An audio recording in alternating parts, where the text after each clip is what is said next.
વાહ ભાઈ વાહ, ગરમા ગરમ ભજીયાનો આનંદ લઉં છું દોસ્તો. મારા ઘરે આજે મહેમાન બન્યા છે અમારા સાઢુભાઈ. મારા ભાઈબંધ મિત્રો બધા ઓળખો જ છો. સાઢુભાઈનો પ્રેમ આમ મજા આવી જાય છે. હું એના ઘરે જાઉં ત્યારે મને રાત્રે ગરમા ગરમ ભજીયા ઘરે ન હોય તો ગમે ત્યાંથી બહારથી ગોતી આવે. પછી ઘડિયાળમાં ન જોયો રાતે 12 વાગ્યા છે 2 વાગ્યા છે, ગમે ત્યાંથી લઈ આવે.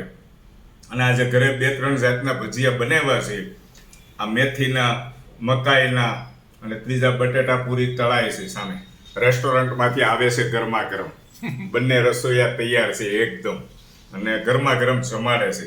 સાથે કેસરનો રસ, કેસર કેરીનો રસ. મસ્ત. કયા ભજીયા મજા આવી તમને? મકાઈ વડા મજા આવે. મકાઈ વડા મજા આવે છે ભાઈબંધ મિત્રો, જોરદાર બને છે મકાઈ વડા.